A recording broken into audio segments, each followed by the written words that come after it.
My name is Amber, 32, and I stared in disbelief at my phone as photos flooded my social media feed. My family posed happily at the beachfront resort in Hawaii that we'd talked about visiting together for years, without me. 2 months ago, when my parents said I could join their family vacation, only if I paid my own way, all $4,000 of it I declined. What they didn't know was that I'd secretly booked my own trip to the same resort, arriving 3 days before them with someone they'd never expect. I still remember the shock on their faces when they walked into that resort restaurant and saw me sitting there. Before I tell you how this all unfolded, I'd love to know where you're watching from today. My family drama happened in California, but these dynamics exist everywhere. Hit that like button if you've ever felt like the odd one out in your family, and subscribe to join our community of people healing from family wounds. Now, let me take you back to where this all began. Growing up as the middle child between my older sister Stephanie and younger brother Kyle was never easy. From early on, there was an unspoken hierarchy in our family, with Stephanie as the golden child who could do no wrong, me in the forgotten middle, and Kyle as the baby who needed protection and support. I tried not to let it bother me, but over the years, the pattern became impossible to ignore. When Stephanie turned 18, my parents paid for her entire college education at a prestigious private university. 4 years of tuition, room and board, even spending money, all covered.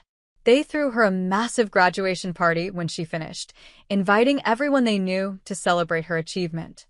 My dad gave a tearful speech about how proud they were to have given her every opportunity to succeed. 3 years later, when it was my turn for college, the conversation was very different. "We can help with half your tuition," my mother explained, "but you'll need to take out loans for the rest and work part-time for your expenses." I didn't complain. I understood finances could change and assumed they were tightening their belts. I worked 20 hours a week at a campus coffee shop while maintaining a full course load, often studying until 2 in the morning to keep my grades up. But then came Kyle's turn. Suddenly, the money flowed again. Not only did they cover his entire education just like Stephanie's, but they also bought him a car so he wouldn't have to waste time on public transportation. When I mentioned the disparity once at Sunday dinner, my mother simply said, "You've always been more independent, Amber. We knew you could handle it." Independence wasn't something I'd chosen, it was something I'd been forced into. But I swallowed my hurt and focused on building my career as a dental hygienist. The pattern continued as we entered adulthood. When Stephanie got married, my parents contributed $30,000 toward her wedding. They helped her and her husband with the down payment on their first house. When Kyle started his career in marketing, they paid for a professional wardrobe and subsidized his rent in an expensive neighborhood to help him network with the right people. Meanwhile, I was still paying off my student loans and living with a roommate in a small apartment. When I bought my first car used with 100,000 miles on it, I did it entirely on my own. When I needed dental surgery not covered by insurance, I put it on a credit card and worked extra shifts to pay it off. I tried not to be bitter. I told myself they were proud of my self-sufficiency. Maybe they saw something stronger in me than in my siblings. Maybe they were preparing me better for the real world. I clung to these rationalizations even as evidence mounted to the contrary. Last March, we gathered at my parents' house for my father's 60th birthday. After dinner, as we sat in the living room with coffee and cake, my mother brought up the idea of a family vacation. "Your father and I have been thinking," she announced with excitement in her eyes. "We'd like to take a big family trip to Hawaii this summer. We've always talked about going, and now that Kyle's gotten this wonderful new job, it seems like the perfect time to celebrate." My heart lifted. A family vacation. Maybe this would be a chance to finally feel included, to strengthen our bonds and create new memories together. I had 2 weeks of vacation time saved up that I'd been wondering how to use. "That sounds amazing," I said, already imagining us all on the beach together.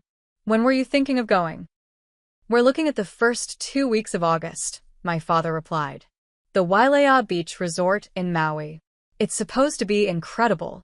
"I can request the time off tomorrow," I said, pulling out my phone to mark the dates. My mother exchanged a quick glance with my father that I nearly missed. Well, about that, she said, her voice taking on the careful tone I'd come to recognize over the years.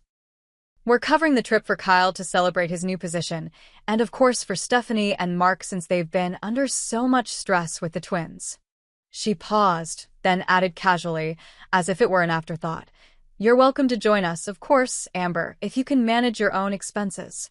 The package is about $4,000 per person, but it includes almost everything. The room went silent. $4,000. More than 2 months' rent. More than I'd spent on my last vacation over 3 years ago. I see, I said, struggling to keep my voice neutral. That's a bit out of my budget right now with the dental work I just had done. But you all have a wonderful time. Are you sure?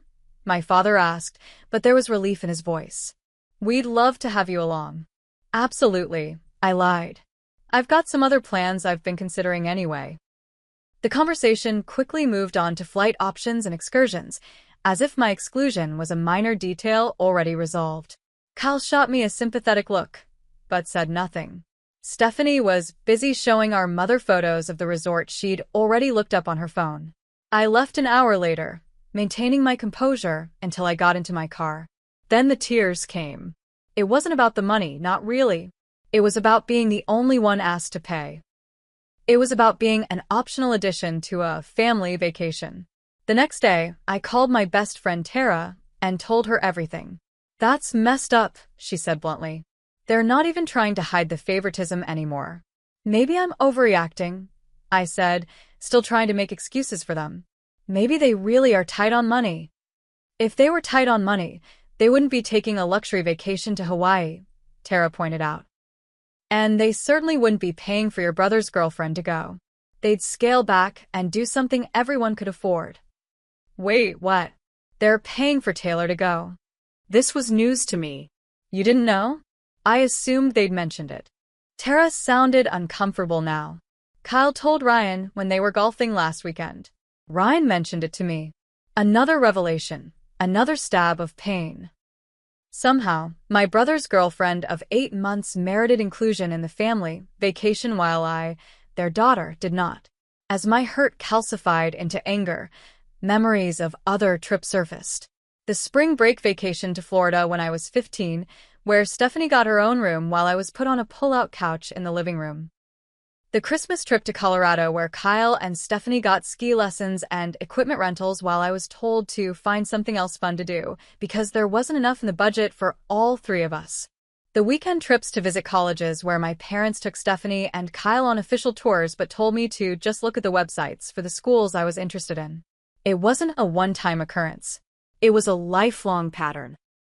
And for the first time, I was ready to stop accepting it.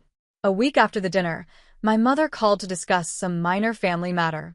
As we were about to hang up, she casually mentioned their trip planning. We got such a good deal through your father's company discount program, she said cheerfully. Nearly 30% off the entire package. The perks of him being with Marshall Financial for so long. That's great, I replied, my mind suddenly alert. Which program is that exactly? Is it something anyone can use? Oh, it's just for employees, she said dismissively. Corporate perks, you know. Anyway, I should go. Your father and I are meeting the travel agent in an hour. After we hung up, I sat staring at my phone.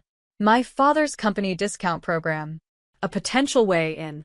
I opened my laptop and typed Marshall Financial Employee Discounts into the search bar. Several results came up, including a corporate benefits website that required login credentials.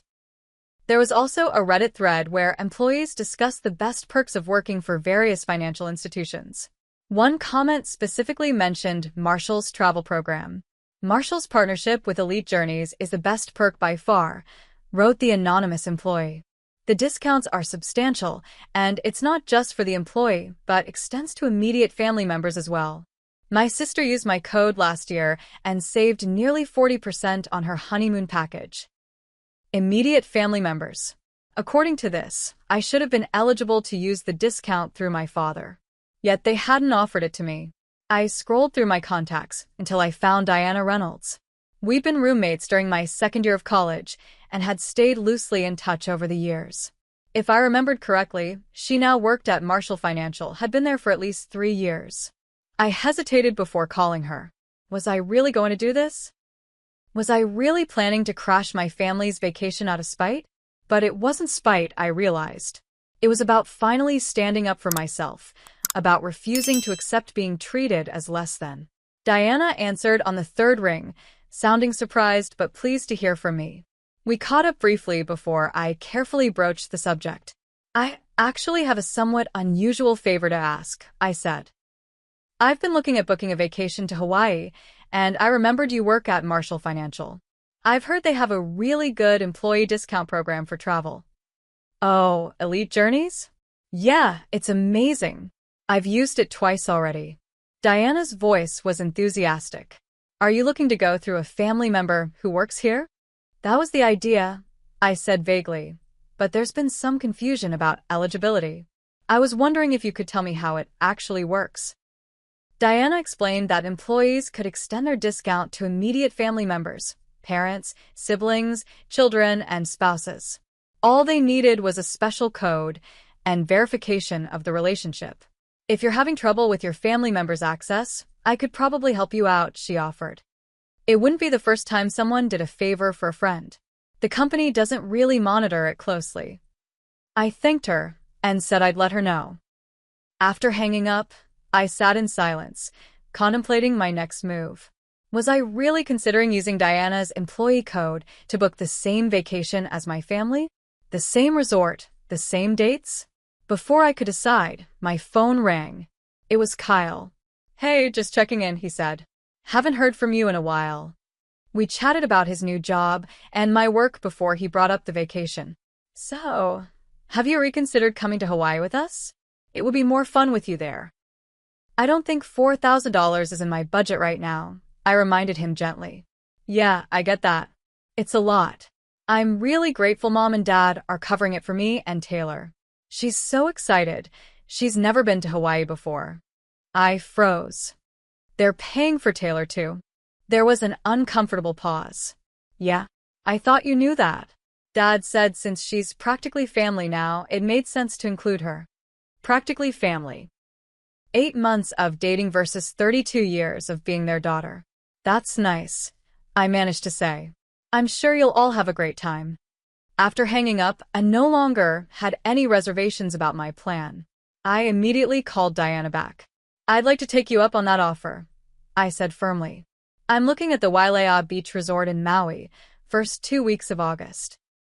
With Diana's help, I was able to book the exact same resort for the exact same dates, but with an even better room than what my parents had described, and at a substantial discount. Instead of $4,000, I paid just under $2,500. Still a significant expense, but one I could manage by dipping into my savings. As I completed the booking, I felt a mixture of anxiety and exhilaration. Was I being petty? Perhaps. But after years of accepting unequal treatment, this felt like an important stand to take. That evening, I met my new boyfriend Josh for dinner. We'd been dating for just over 3 months, but there was something different about him, a steadiness, a warmth that made me feel I could trust him with this situation. I did something today that's either very brave or very stupid, I confessed after our meals arrived. I explained the whole situation. The years of differential treatment, the vacation exclusion, and my plan to show up at the same resort. Wow, he said when I finished. That's quite a statement you're making. Too much? I asked, suddenly uncertain. He considered this carefully. I don't think so. From what you've described, this isn't about a single vacation. It's about a lifetime of being treated differently from your siblings. Sometimes people don't see patterns in their behavior until they're confronted with them directly. I was relieved by his understanding. I'm not trying to ruin their vacation. I just want them to see what they're doing. Have you thought about bringing someone with you? Josh asked. It might be easier to face them if you're not alone. I hadn't considered this. Are you volunteering? He smiled. I could be. I have vacation time saved up, and I've never been to Hawaii. Are you sure you want your first major trip with me to involve my family drama? I asked. Actually, Josh said, his expression growing more serious, I understand family dynamics like this better than you might think. My parents always favored my older brother, the athlete, the successful one. They made it clear from early on that he was their pride and joy while I was an afterthought. This revelation created a new bond between us. Josh wasn't just being supportive. He truly understood. And suddenly, the trip transformed from an act of defiance into something more. Not just a confrontation, but potentially the beginning of a healing journey that Josh and I could experience together. Let's do it, I said. Let's go to Hawaii. Over the next few weeks, I prepared for the trip while maintaining the illusion to my family that I had accepted my exclusion from their vacation. I requested time off work, bought new summer clothes, and researched activities in Maui. Josh and I decided to arrive 3 days before my family to enjoy some time alone before the inevitable confrontation. Throughout this period, I continued normal contact with my family. Sunday dinners, occasional phone calls. Nothing that would tip them off about my plans. 2 weeks before the trip, Stephanie invited me to lunch, to catch up.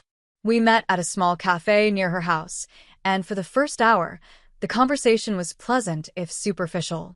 She talked about her twins' latest achievements and her husband Mark's work stress. I shared amusing stories from the dental office. As we were finishing our meals, Stephanie's expression grew more serious.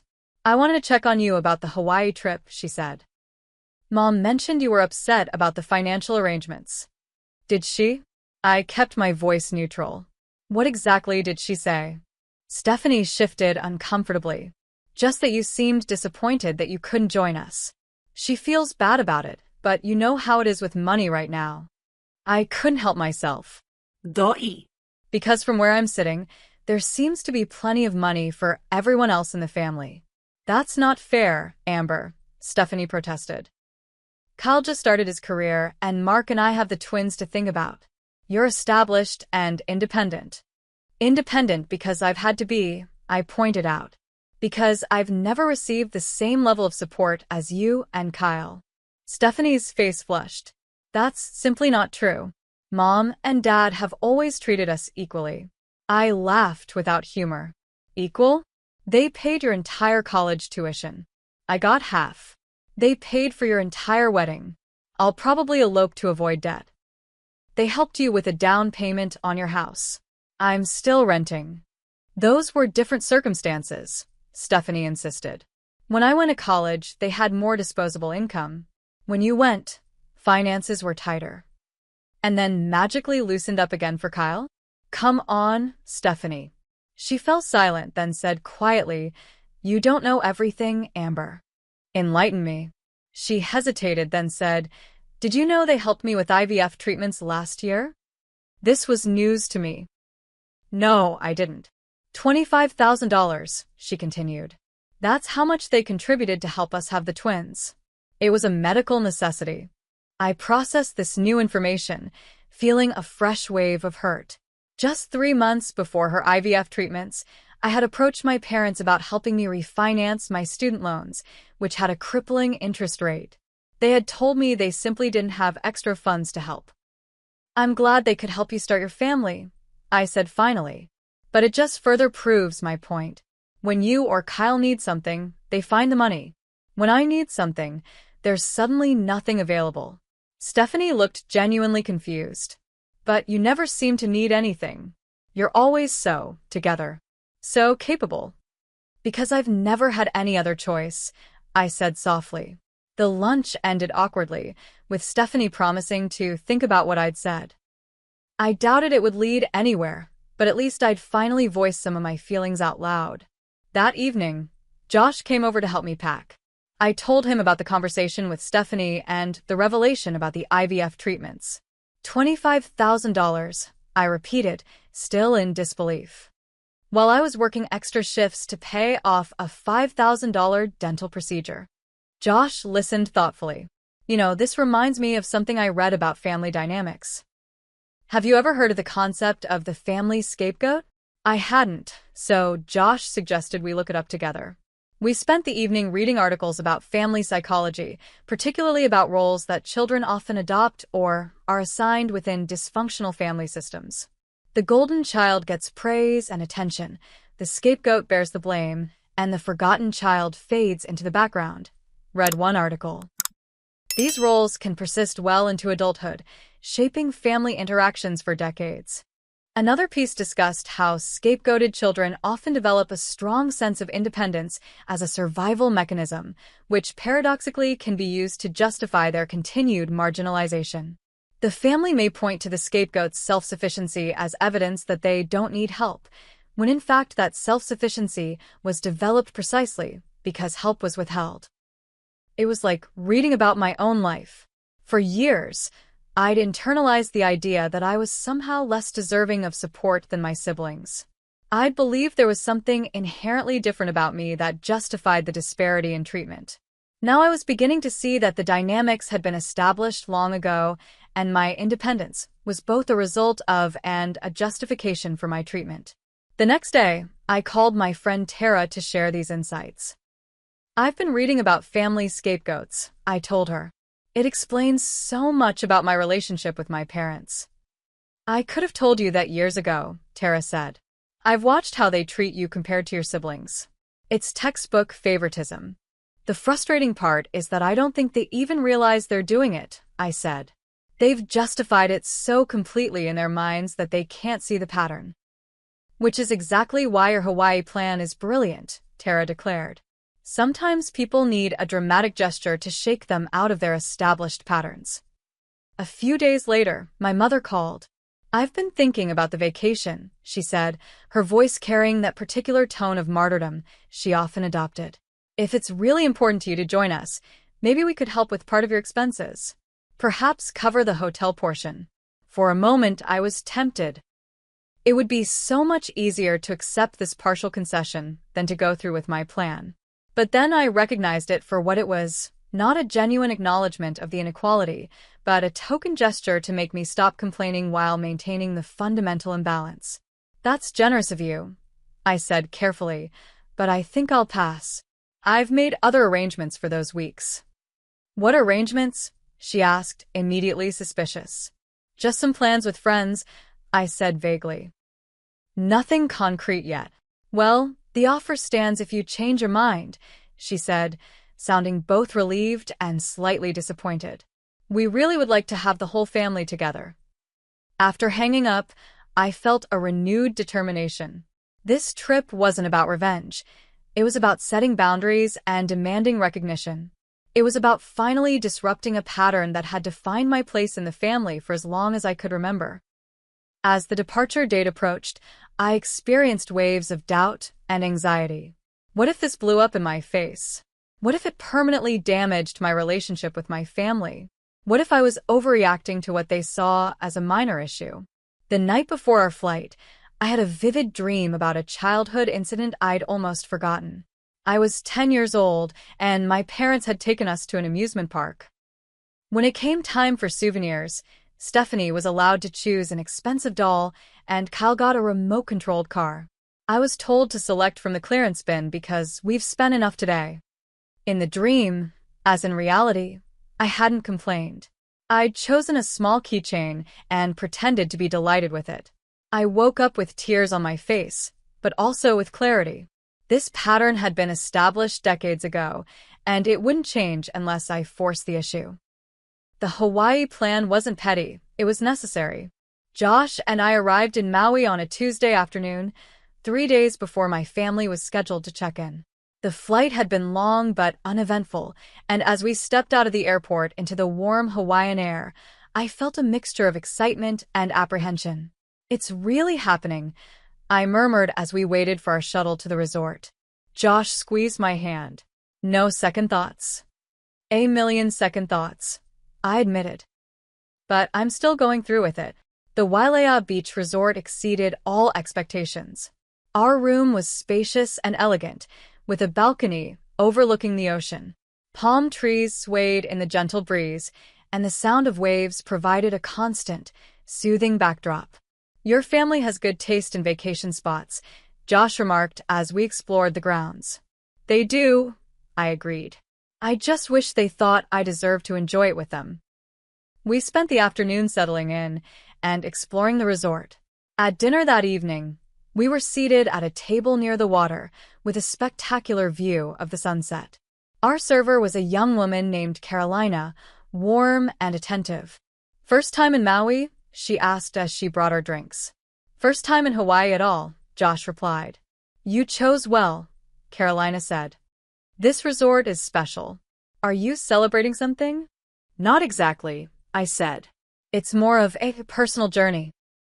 Something in my tone must have conveyed more than my words, because Carolina gave me a curious look.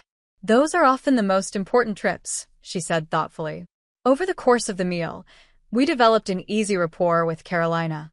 During a quiet moment, she confided that she'd moved to Hawaii 2 years ago after a difficult situation with her own family. "My parents always favor my brother," she explained when I asked what had brought her so far from home. "Everything was about his achievements, his needs. I was an afterthought. One day, I realized I could either keep trying to earn their approval or create a life where I didn't need it. So I packed up and moved 5,000 miles away." I was startled by how closely her experience mirrored my own. "Has it helped? Being so far from them?" "It gave me perspective," Carolina said. "Distance helped me see the dynamics more clearly and decide how much energy I wanted to invest in trying to change them." She smiled wryly. "Also, it's hard to stay angry when you live in paradise." By the end of the evening, I felt I'd found an unexpected ally. Carolina gave us her phone number and offered to help with recommendations for activities and restaurants during our stay. "If you need anything at all, just ask for me," she said as we left. "I work most evenings, but I'm free during the day if you want a local guide." The next 2 days were idyllic. Josh and I snorkeled in crystal-clear waters, hiked to a nearby waterfall, and relaxed on the beach. During these peaceful hours, I almost forgot about the confrontation looming on the horizon. On Thursday evening, I received a notification that my family had posted on social media. They were at the airport, about to board their flight to Maui. According to their itinerary, they would arrive late that night and check into the resort early Friday morning. "Tomorrow's the day," I told Josh as we sat on our balcony, watching the stars. "How are you feeling about it?" he asked. "Nervous. Resolute. A little sick to my stomach," I admitted. "Part of me wants to hide in the room until they leave." "We could," Josh said. "We could change our plans, avoid the common areas when they're likely to be there. This vacation could still be just about us." I considered this for a moment. It was tempting to avoid the confrontation, to enjoy our time in paradise without the family drama. But I knew that would defeat the purpose of coming. "No," I said finally. "I need to do this. Not out of spite, but because this pattern won't change unless I address it directly." "Then I'll be right beside you," Josh promised. That night, I barely slept. I kept imagining different scenarios for our first encounter. My parents' shock, Stephanie's indignation, Kyle's confusion. Would they be angry? Embarrassed? Would they understand what I was trying to communicate? Or would they just see it as an act of petty revenge? I scrolled through their social media updates. They had landed safely and were posting excited messages about the vacation ahead. My mother had shared a family photo from the airport with the caption, "Hawaii bound with our favorites. #FamilyVacation, #blessed." The photo showed my parents, Stephanie and her husband Mark, Kyle and his girlfriend Taylor, all smiling broadly. The absence of any mention that one family member was missing spoke volumes. The next morning, we learned from Carolina, who had become our inside source at the resort, that my family had checked in around midnight and were likely to have breakfast at the main restaurant around 9 a.m. "Is 9 a.m. when you'd like your breakfast reservation as well?" she asked with a knowing smile. I took a deep breath. "Yes, I think that would be perfect." At 8:45, Josh and I took a table in the restaurant with a clear view of the entrance. I was too nervous to eat much, just sipping my coffee and watching the door. Josh kept up a steady stream of light conversation, trying to distract me from my anxiety. At precisely 9:12, they walked in, my entire family looking relaxed and vacation-ready in their resort wear. My father was leading the group, followed by my mother, then Stephanie and Mark, and finally Kyle and Taylor. I felt Josh's hand close over mine on the table. "Ready?" he asked quietly. I nodded, my heart pounding. And then, before I could lose my nerve, I raised my hand and called out, "Mom." Dad. Over here. If you've ever been waiting for that pivotal moment in your life, you know exactly how I felt right then. Sitting in that Hawaiian restaurant, waiting for my family to notice me when they thought I was thousands of miles away, my heart was racing so fast I could barely breathe. This wasn't just about a vacation anymore. It was about years of feeling less valued than my siblings. Have you ever stood up for yourself in a way that terrified you, but you knew was absolutely necessary? If you're nodding right now, you understand what was at stake for me. Drop a comment below about a time you had to confront your family about something important. I read every single one. And if you're new here, subscribe to join our community of people healing from family wounds. Now, let me tell you what happened when my family finally spotted me across that restaurant. 6 heads turned simultaneously in my direction. The sequence of emotions that crossed their faces would have been comical under different circumstances: confusion, shock, disbelief, and then various shades of discomfort. Kyle was the first to recover. "Amber," he exclaimed, a genuine smile spreading across his face. "What are you doing here?" I stood up as they approached our table. "Surprise," I said, trying to keep my voice light. I decided I wanted to see Hawaii after all. My mother's expression was frozen somewhere between a smile and a grimace. "What a coincidence," she managed to say. "Not exactly a coincidence," I replied. "I heard so much about this resort that I decided to book it for the same dates. I hope that's okay." My father cleared his throat awkwardly. "Of course it's okay. We're just surprised."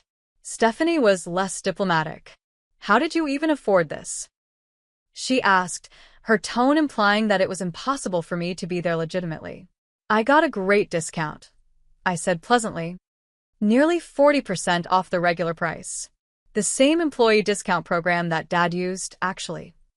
My parents exchanged an uncomfortable glance. My father's brow furrowed. "Through Marshall Financial?"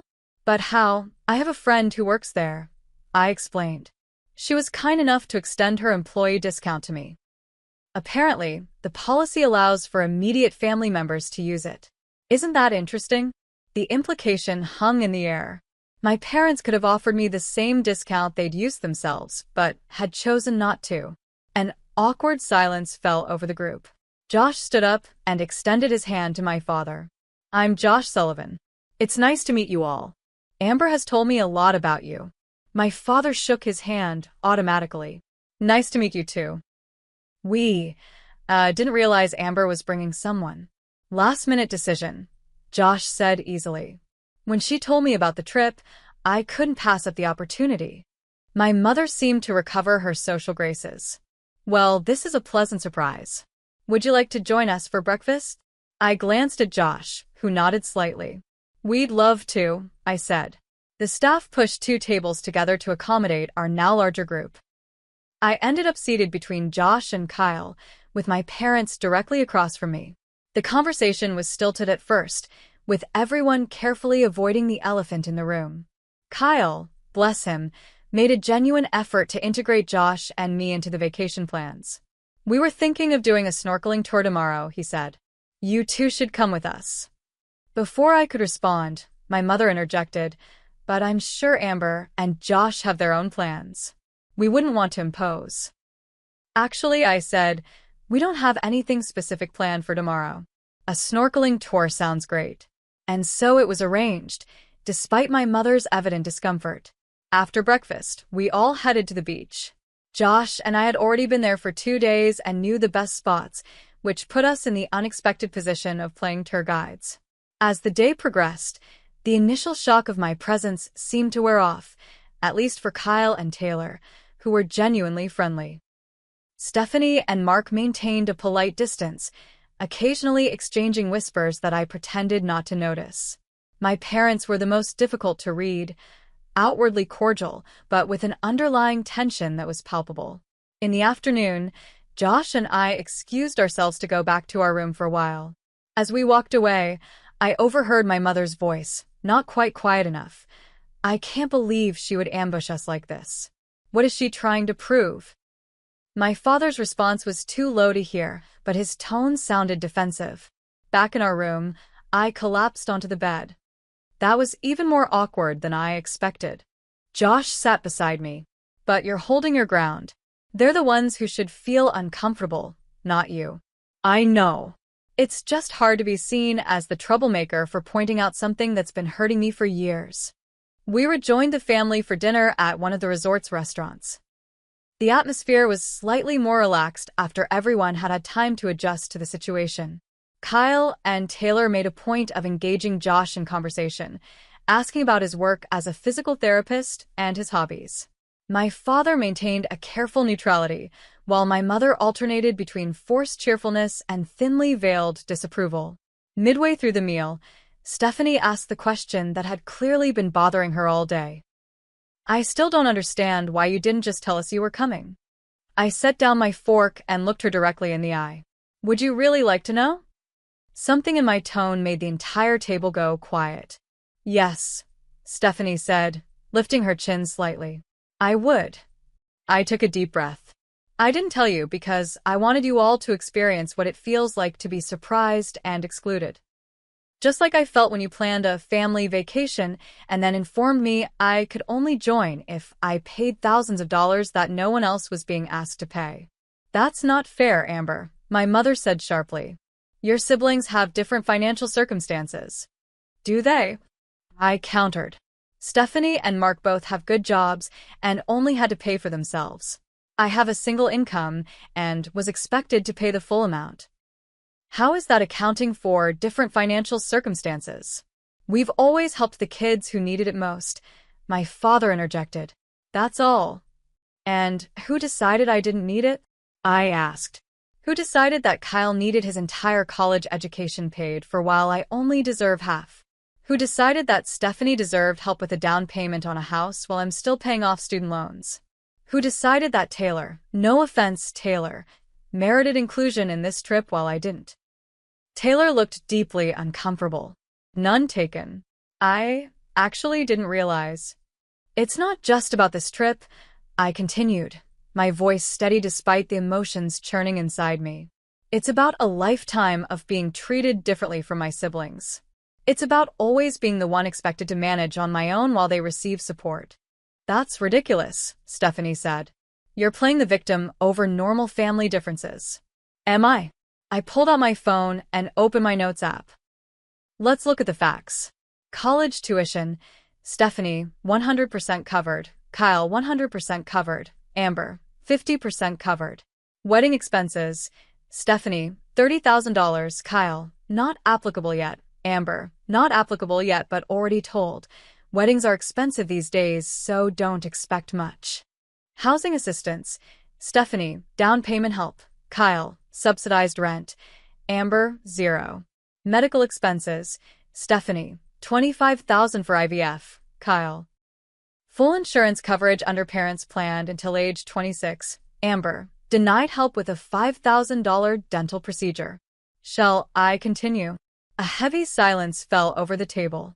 My father looked genuinely shocked, as if seeing these disparities laid out so plainly had never occurred to him before. My mother's face had flushed red. You've been keeping score all these years? She asked, her voice tight. I didn't have to keep score, I replied quietly. These are just the facts of my life, the realities I've lived with while watching my siblings receive support that was never extended to me. We've always treated all our children equally, my father insisted, but there was a note of uncertainty in his voice now. I think what Amber is trying to say, Josh interjected gently, is that her experience has been very different from what you intended. Whether or not you meant to create these disparities, they exist and they've hurt her. Kyle, who had been quiet during this exchange, finally spoke up. I never realized. I knew you paid for more things for me than for Amber, but I didn't see the whole pattern. Unexpectedly, it was Taylor who came to my defense. I think what Amber is describing makes sense, she said carefully. My parents did something similar with my brother and me. They paid for his car, but told me to save up for my own. They helped with his apartment, but expected me to figure out my housing. It creates resentment over time. Stephanie remained defensive. So, what was your plan here? Show up and ruin our vacation with accusations. No, I said firmly. My plan was to finally make visible what's been invisible for years. To stop accepting treatment that hurts me. To ask for acknowledgement and change. By ambushing us in Hawaii, my mother asked incredulously. By refusing to be excluded from yet another family experience, I corrected. By showing up and claiming my place in this family, whether or not you think I've earned it. The dinner ended shortly after, with everyone retreating to their rooms in various states of distress. As Josh and I walked back to our room, I felt both vindicated and devastated. I had finally said what needed to be said, but the cost was high. Do you think I went too far? I asked Josh as we reached our door.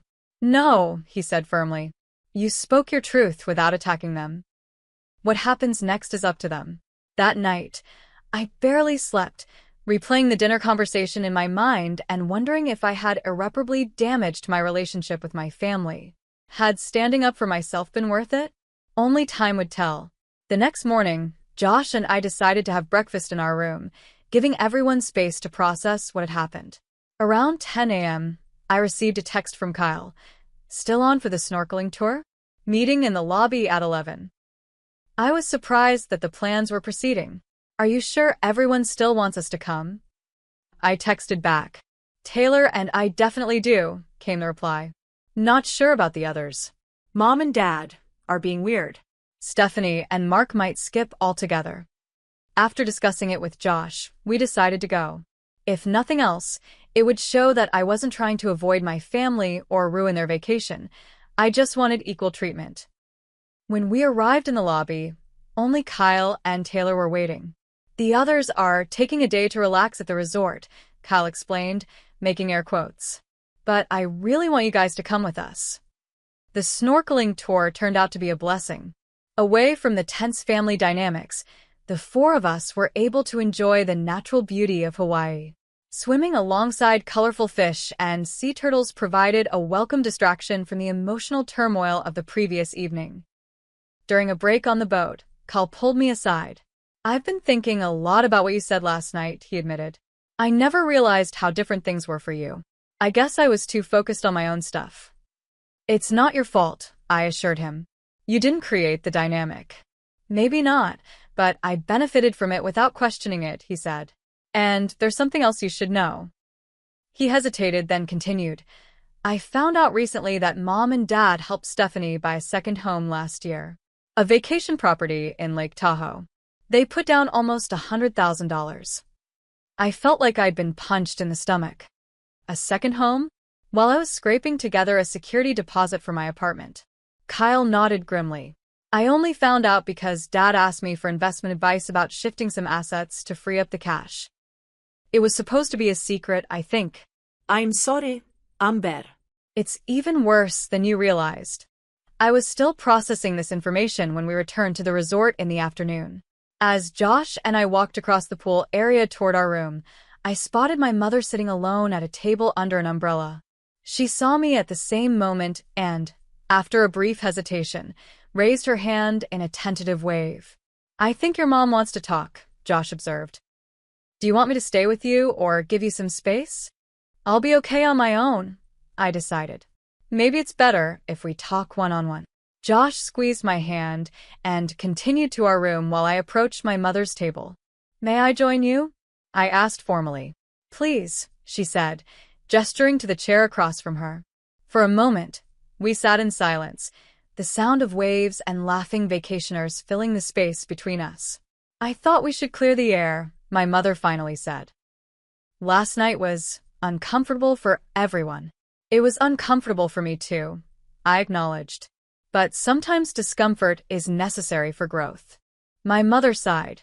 Amber, I don't understand why you're doing this now. If you've felt this way for years, why bring it up during what was supposed to be a relaxing family vacation? When would be a good time to bring it up? I asked genuinely. At Christmas, when everyone's focused on celebration. At a regular family dinner, when everyone would just leave and go back to their lives without really thinking about it. I needed your full attention to address something this important. But to plan it this way, to deliberately surprise us. The way I was surprised to learn I was the only one expected to pay for this trip? The way I was surprised to learn you were paying for Taylor but not for me? The way I've been surprised over and over again to discover the support given to my siblings that was never offered to me. My mother had the grace to look uncomfortable. We never meant to make you feel less valued, Amber. We thought you were more independent, more capable. I became independent because I had to, I said softly. Not because I wanted to be treated differently. I suppose we never looked at it that way, she admitted. Your father and I always prided ourselves on responding to each of you according to your needs. Stephanie needed more guidance, Kyle needed more protection, and you always seemed to figure things out on your own. Because I wasn't given any other option, I pointed out. It became a self-fulfilling prophecy. You gave me less support, which forced me to become more self-sufficient, which you then used as justification for giving me even less support. My mother was quiet for a long moment. I don't know what to say, Amber. I can't change the past. I'm not asking you to change the past. I'm asking you to acknowledge the pattern and to change how things work going forward. What would that look like to you? She asked, and for the first time, I felt she was truly listening. Equal treatment, I said simply. Not identical. I understand we all have different circumstances, but equitable. Consideration of my needs the same way you consider Stephanie's and Kyle's. Inclusion in family experiences without conditions that don't apply to everyone else. My mother nodded slowly. I need to think about all this. And talk to your father. It's a lot to process. It wasn't the resolution I'd hoped for, but it was a start. We parted with an awkward hug, and I returned to my room feeling emotionally drained but cautiously optimistic. That evening, my father sought me out. I was sitting alone on the beach, watching the sunset, when he approached and asked if he could join me. Your mother told me about your conversation, he began. I want you to know that I've been doing some thinking of my own since last night. He looked out at the ocean, his profile outlined against the golden sky. I've always tried to be a good father, to give each of you what you needed. But I'm beginning to see that my perception of what you needed might have been flawed. In what way? I prompted when he fell silent. I think I mistook your resilience for not needing support, he said slowly. When you figured things out on your own, I felt proud rather than questioning why you had to.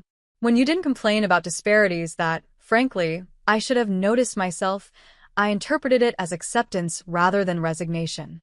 It was the most insightful thing I'd ever heard my father say about our relationship. I appreciate you saying that, I told him. It means a lot to hear you acknowledge it. I can't promise we'll get everything right going forward, he continued. Old habits are hard to break. But I can promise that I'll be more conscious of these patterns and try to do better. That's all I'm asking for, I said. Awareness and effort. He nodded, then added, Kyle mentioned he told you about Stephanie's second home. I want you to know that wasn't my idea. Your mother felt strongly that they needed help with that purchase, and I went along with it. But I see now how it fits into the larger pattern you've described. We sat together until the sun disappeared below the horizon, not solving everything but at least beginning to address the decades-long dynamic that had shaped our relationship. The remainder of the vacation was neither completely comfortable nor entirely uncomfortable. We attempted another family dinner the following night, with marginally better results. Stephanie remained somewhat defensive, but made an effort to be civil. Kyle and Taylor continued to be genuinely friendly. My parents were trying, in their imperfect way, to process what I'd brought to light. Before the trip ended, we managed one successful group excursion, a sunset cruise that somehow felt symbolic of the changes beginning to take place in our family. As we watched the sky transform from blue to orange to purple, I realized that this confrontation, painful as it had been, was just the first step in a long process of healing and recalibration. Josh and I decided to leave a day earlier than planned, partly to have some time to ourselves before returning to regular life and partly to give my family space to enjoy their final day without the tension my presence still sometimes created. As we said our goodbyes, each interaction revealed something about the road ahead. Kyle hugged me tightly and whispered, "I'm on your side in this. I'll help them see." Stephanie's embrace was brief but genuine, and she made a point of saying she'd call me when she got home. My mother kissed my cheek and said, "We'll do better," which wasn't quite an apology, but was perhaps as close as she could come at that moment. My father hugged me last, holding on a bit longer than usual, and simply said, "Thank you for your honesty." It wasn't perfect resolution, but it was movement, the first shift in a pattern that had seemed immutable for most of my life. 1 month after returning from Hawaii, I invited my family to dinner at my apartment. It was the first time we'd all be together since the vacation, and I was both nervous and hopeful about how the evening would unfold. I'd spent the day preparing, cooking my father's favorite lasagna, and setting my small dining table as nicely as my limited collection of dishes would allow. Josh arrived early to help, his steady presence calming my nerves. "Remember," he said as we arranged a bouquet of flowers in the center of the table, "whatever happens tonight, you've already changed the dynamic. The old pattern is broken, even if the new one isn't fully formed yet." My family arrived more or less together, bearing wine and dessert. The initial greetings were slightly awkward but not tense, and as we settled into conversation over appetizers, I noticed subtle differences in how everyone interacted with me. Kyle made a point of asking about my work and actually listening to my response, rather than quickly shifting the conversation to his own career as he might have done in the past. Stephanie, while still somewhat reserved, had brought photos of the twins to show me and mentioned possibly getting together for coffee the following week, a small gesture of inclusion that felt significant. The most notable changes were in my parents. My father asked my opinion about a financial matter he was dealing with, treating me as a competent adult rather than the perpetual child who needed less guidance than his other children. My mother had brought a small gift, a bracelet she'd seen that reminded her of one I'd admired years ago, a thoughtfulness that had typically been reserved for Stephanie. As we moved to the table for dinner, the conversation turned naturally to family news and updates. Kyle mentioned he was considering a job change, and my parents expressed support without immediately offering financial assistance as they might have in the past. When Stephanie talked about the twins' preschool options, there was no automatic assumption that my parents would contribute to the costs. Midway through the meal, my father cleared his throat in the way he always did when preparing to make an announcement. "Your mother and I have been doing a lot of thinking since Hawaii," he began, glancing at her for confirmation. She nodded for him to continue. "We realize that there have been inequities in how we've supported each of you over the years. We can't change the past, but we can try to create more balance going forward." I set down my fork, my full attention on my father. "To that end," he continued, "we've decided to set up trust funds for each of you. Equal amounts, to be used however you choose: education, housing, retirement, whatever matters to you. We've already spoken with our financial advisor to begin the process." I was stunned into silence. Equal trust funds? After years of disparity, this was a tangible acknowledgement of the pattern and a concrete step toward correction. "Thank you," I said finally. "That's incredibly generous." "It's not about generosity," my mother interjected. "It's about fairness. Something we should have prioritized all along." I felt tears threatening and blinked them back. It wasn't just about the money. It never had been. It was about being valued equally, about having my needs considered with the same care as my siblings. This gesture, while financial in nature, represented a deeper shift in how my parents saw me within the family. After dinner, as we enjoyed coffee and the cheesecake Stephanie had brought, Kyle raised his mug in a small toast. "To new beginnings," he said, looking directly at me. "And to my sister Amber, who had the courage to speak up when the rest of us were comfortable with the status quo." There was a murmur of agreement around the table, even from Stephanie, who had been the most resistant to acknowledging the pattern. She caught my eye and gave me a small, almost apologetic smile. Later, after everyone had left, Josh helped me clean up the kitchen. "That went better than I expected," I admitted as I loaded the dishwasher. "They're trying," he agreed. "It's a process, but they're making an effort." The following week, Tara and I met for our regular Saturday morning coffee. I filled her in on the dinner and the surprising announcement about the trust funds. "I have to say, I'm impressed," Tara said. "I didn't think your parents had it in them to really change." "I'm not sure they would have without the Hawaii confrontation," I reflected. Sometimes you have to disrupt the peace to create real change. "Speaking of Hawaii," Tara said with a sly smile, "how are things with Josh?" That trip was a pretty intense experience to share so early in a relationship. I couldn't help smiling. It's going really well, actually.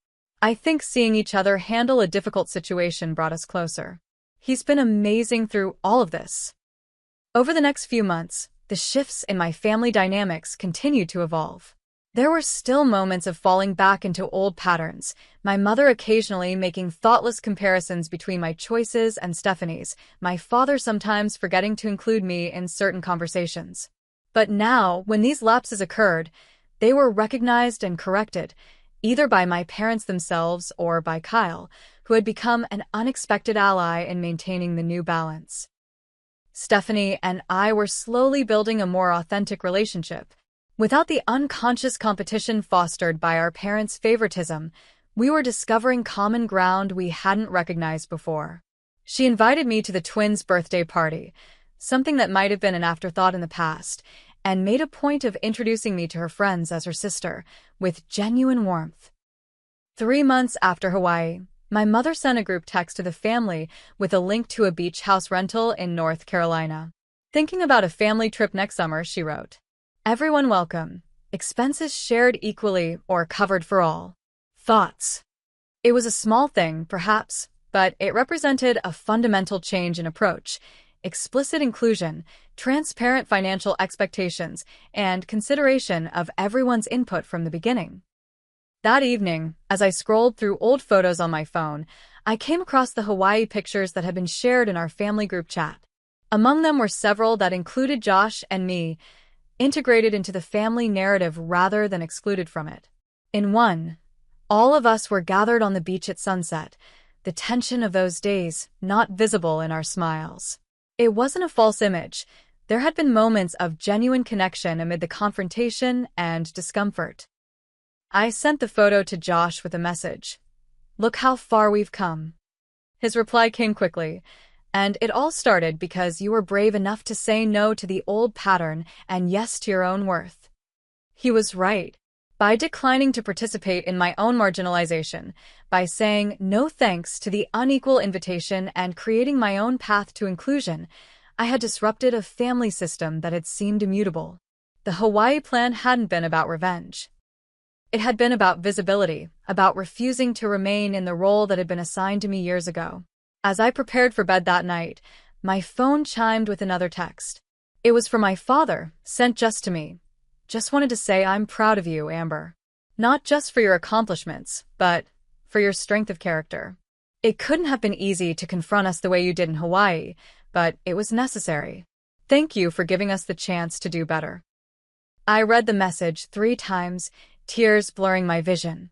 After years of feeling less valued, less important, less worthy of support and attention, this simple acknowledgement of my courage felt like the closing of a circle. The pattern wasn't completely broken. It would take years of conscious effort from all of us to fully reshape our family dynamics, but we had begun the journey toward a more balanced, honest relationship. And it had all started with 2 simple words. No thanks. When I look back at that moment when my parents told me I could join their family vacation if I paid my own way, I realize how pivotal my response was. Saying no thanks and then taking matters into my own hands completely transformed my place in my family. Sometimes the most powerful thing we can do is refuse to accept unfair treatment, even when it comes from the people who are supposed to love us most. If my story resonated with you, please hit that like button to help others find it. I'd love to hear in the comments about a time when you had to stand up to family inequality or set boundaries with loved ones. Your experiences might help someone else find the courage to speak up. Subscribe if you want more stories about navigating complex family dynamics and finding your voice. And please share this video with someone who might need to hear that it's okay to say no thanks to unfair treatment, even from family. Thank you for listening to my journey. Remember, Fair treatment isn't something you should have to earn from the people who claim to love you. It should be the foundation of every family relationship. Until next time, take care of yourselves and each other.